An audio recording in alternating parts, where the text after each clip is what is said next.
50 మంది హాస్పిటల్లో ఉన్నారు. తెలుసు, ఆ విషయం తెలుసు. ఎందుకంటే ఒక ఫ్యాన్ గా నేను ప్రతిదీ కూడా తెలుసుకుంటాం.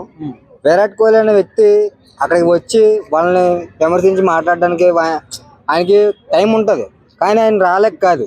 అక్కడికి వస్తే అక్కడ 11 మంది చనిపోయారు కదా అని ఆయన వచ్చి మాట్లాడతారు. వాళ్ళ పేరెంట్స్ తో కానీ వాళ్ళ రిలేటివ్స్ కానీ ఎవరితోనో మాట్లాడతారు.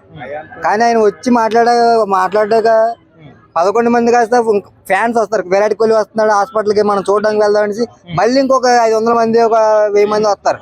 అప్పుడు అక్కడ ఒక 500 మంది చచ్చిపోయారు, దానికి రెస్పాన్సిబిలిటీ మళ్ళీ విరాట్ కోహ్లీ అంటారు. ఆయన వస్తారు మళ్ళీ జరుగుతుంది, ఓకే. బట్ రాకపోయినప్పటికీ కూడా ఈ ఇష్యూ జరిగిన తర్వాత కూడా సోషల్ మీడియాలో కప్పు గెలిచాం, హ్యాపీగా ఉందని పోస్ట్ పెట్టారు తప్ప టీం యొక్క కెప్టెన్ కావచ్చు విరాట్ కోహ్లీ కానీ వీళ్ళకు తగ్గట్టుగా, ఇష్యూకి తగ్గట్టుగా మేము బాధపడుతున్నాము ఎక్కడ కూడా మెన్షన్ చేయలేదు. మరి దానికి ఏం చెప్తారు? ఇప్పుడు మెన్షన్ చేయకపోవడం అంటే ఉండదు బ్రో, మెన్షన్ చేస్తారు. ఇప్పుడు సాయం చేసే వ్యక్తి కుడి చేతితో చేసి ఎడం చేతికి తెలియకుండా చేస్తారు వ్యక్తి ఆయన, విరాట్ కోహ్లీ అనే వ్యక్తి. సో ఆయన ఏంటంటే ఆయన చేయాల్సిన సాయం ఏంటంటే ఎవరికి తెలియకుండా సాయం చేయగలడు. ఇప్పుడు ప్రాణం పోయింది, తీసుకురాలేడు కదా, ప్రాణం పోయింది తీసుకురాలేడు.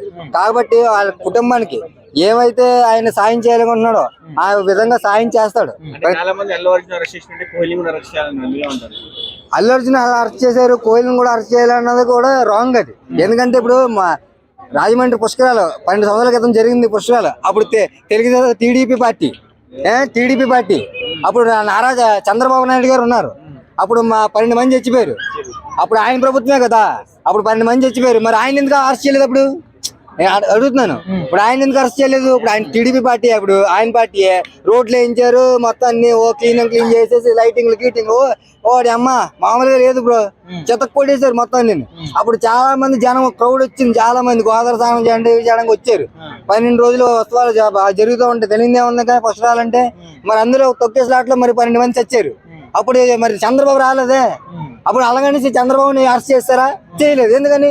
ఆయన అప్పుడు సీఎం కదా, అరెస్ట్ చేస్తే మళ్ళీ మాకు లేకపోతే తలపడ్డారు బాబు గాలిపోయిన 3 రోజులు ఉండదని అరెస్ట్ చేయరు, అంతే కదా.